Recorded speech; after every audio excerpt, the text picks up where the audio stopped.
ॐ कालभैरवाय नमः। ॐ भीमभैरवाय नमः। ॐ रुरुभैरवाय नमः।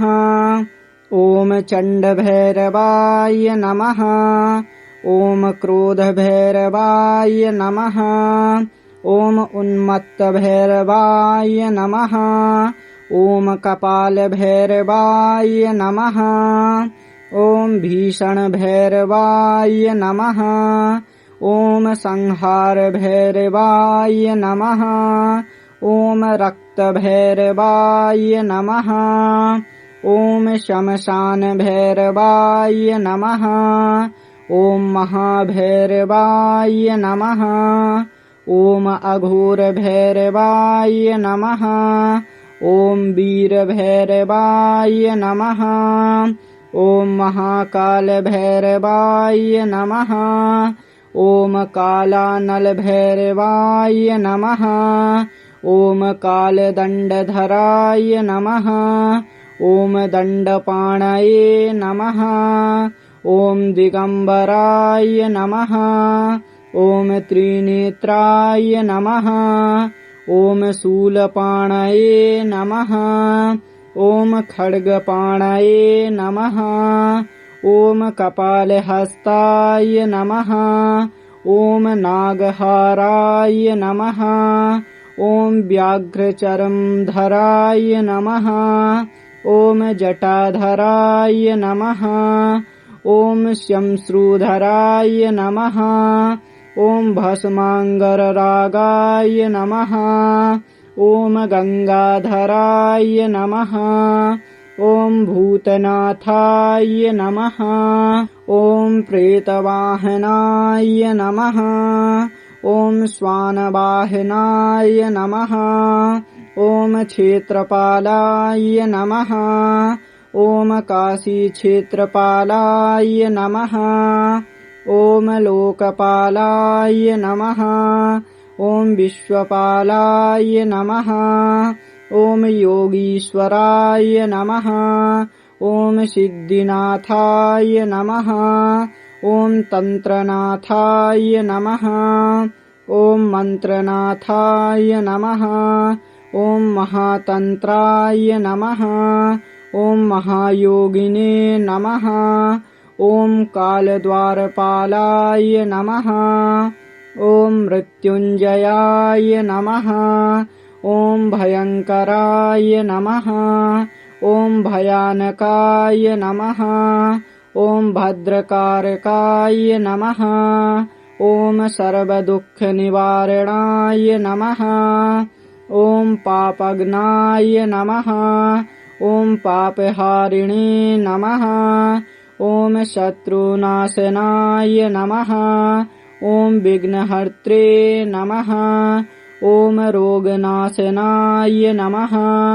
ॐ दरिद्रनाशनाय नमः। ॐ ऐश्वर्यदाय नमः। ॐ सिद्धिदाय नमः। ॐ भक्तवत्सलाय नमः। ॐ करुणाकराय नमः। ॐ दयालवे नमः। ॐ कृपालवे नमः। ॐ क्षेमकराय नमः। ॐ सर्वरक्षकाय नमः। ॐ सर्वसाक्षिणे नमः। ॐ कालज्ञाय नमः। ॐ कालकर्त्रे नमः। ॐ कालभक्षकाय नमः। ॐ कालसंहारकाय नमः। ॐ सर्वभूतदयालवे नमः। ॐ सर्वज्ञाय नमः। ॐ सर्वशक्तिमते नमः। ॐ अजेयाय नमः। ॐ अजेयविक्रमाय नमः। ॐ अनन्ताय नमः। ॐ अव्ययाय नमः। ॐ अमोघाय नमः। ॐ अमृताय नमः। ॐ महाबलाय नमः। ॐ महावीर्याय नमः। ॐ महाबुद्धये नमः। ॐ महाप्रभवे नमः। ॐ सत्यधर्मपरायणाय नमः। ॐ धर्मरक्षकाय नमः। ॐ धर्मपालाय नमः। ॐ न्यायकारी नमः। ॐ पातकनाशनाय नमः। ॐ पुण्यदाय नमः। ॐ पुण्यवर्धनाय नमः। ॐ भक्ताभयप्रदाय नमः। ॐ भयहारिणे नमः। ॐ मोक्षदाय नमः। ॐ ज्ञानदाय नमः। ॐ वैराग्यदाय नमः। ॐ योगदाय नमः। ॐ भुक्तिमुक्तिप्रदाय नमः। ॐ शान्तिदाय नमः। ॐ सुखदाय नमः। ॐ श्रीप्रदाय नमः। ॐ यशस्कराय नमः। ॐ कीर्तिदाय नमः। ॐ तेजस्कराय नमः। ॐ तेजस्कराय नमः। ॐ ओजस्कराय नमः। ॐ बलप्रदाय नमः। ॐ सर्वसिद्धिप्रदाय नमः। ॐ महेश्वरप्रियाय नमः। ॐ शिवरूपाय नमः। ॐ शिवभक्ताय नमः। ॐ शिवप्रियाय नमः। ॐ श्रीकालभैरवाय नमः। ॐ कालभैरवाय नमः। ॐ भीमभैरवाय नमः। ॐ रुरुभैरवाय नमः। ॐ चण्डभैरवाय नमः। ॐ क्रोधभैरवाय नमः। ॐ उन्मत्तभैरवाय नमः। ॐ कपालभैरवाय नमः। ॐ भीषणभैरवाय नमः। ॐ संहारभैरवाय नमः। ॐ रक्तभैरवाय नमः। ॐ श्मशानभैरवाय नमः। ॐ महाभैरवाय नमः। ॐ अघोरभैरवाय नमः। ॐ वीरभैरवाय नमः। ॐ महाकालभैरवाय नमः। ॐ कालानलभैरवाय नमः। ॐ कालदण्डधराय नमः। ॐ दण्डपाणये नमः। ॐ दिगम्बराय नमः। ॐ त्रिनेत्राय नमः। ॐ शूलपाणये नमः। ॐ खड्गपाणये नमः। ॐ कपालहस्ताय नमः। ॐ नागहाराय नमः। ॐ व्याघ्रचर्मधराय नमः। ॐ जटाधराय नमः।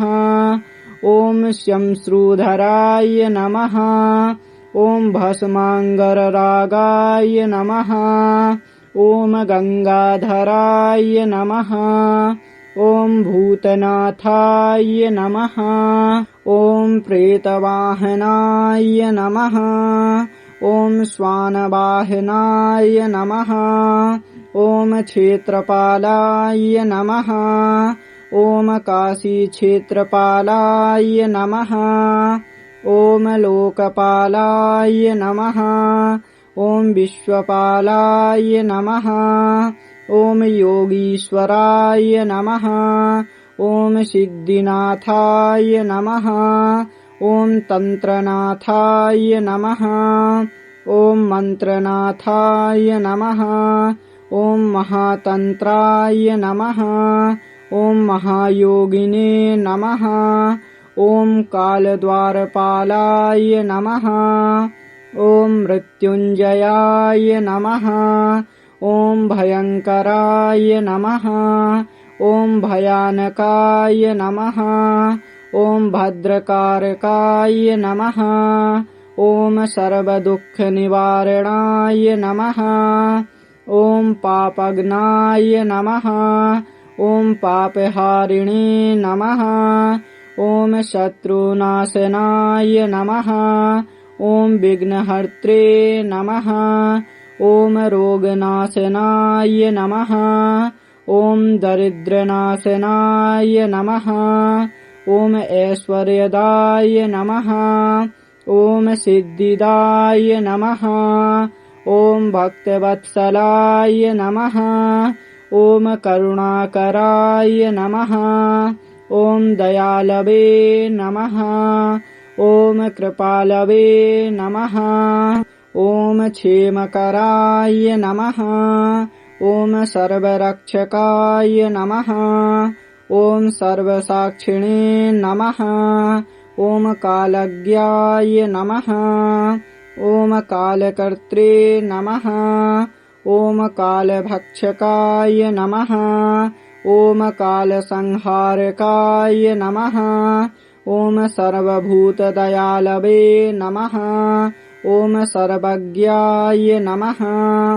ॐ सर्वशक्तिमते नमः ॐ अजेयाय नमः ॐ अजेयविक्रमाय नमः ॐ अनन्ताय नमः ॐ अव्ययाय नमः ॐ अमोघाय नमः ॐ अमृताय नमः ॐ महाबलाय नमः ॐ महावीर्याय नमः ॐ महाबुद्धये नमः ॐ महाप्रभवे नमः ॐ सत्यधर्मपरायणाय नमः ॐ धर्मरक्षकाय नमः ॐ धर्मपालाय नमः ॐ न्यायकारी नमः ॐ पातकनाशनाय नमः ॐ पुण्यदाय नमः ॐ पुण्यवर्धनाय नमः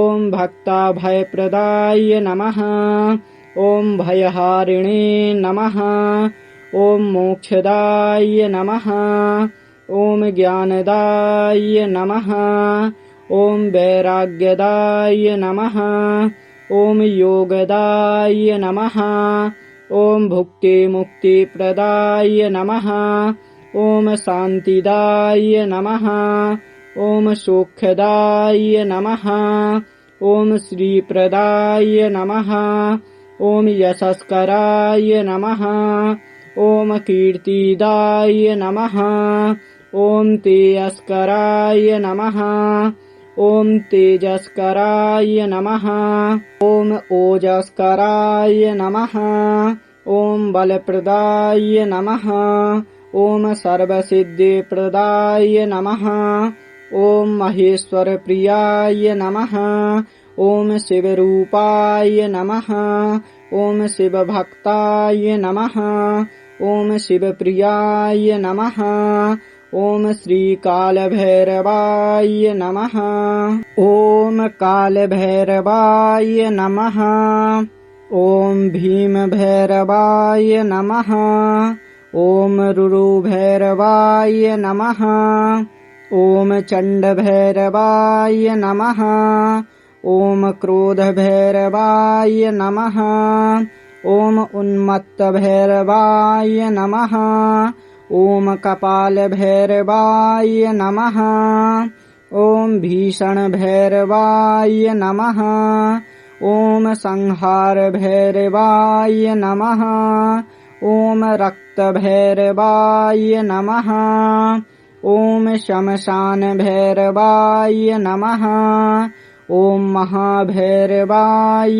नमः ॐ अघोरभैरवाय नमः ॐ वीरभैरवाय नमः ॐ महाकालभैरवाय नमः ॐ कालानलभैरवाय नमः ॐ कालदण्डधराय नमः ॐ दण्डपाणये नमः ॐ दिगम्बराय नमः ॐ त्रिनेत्राय नमः ॐ शूलपाणये नमः ॐ खड्गपाणये नमः ॐ कपालहस्ताय नमः ॐ नागहाराय नमः ॐ व्याघ्रचर्मधराय नमः ॐ जटाधराय नमः।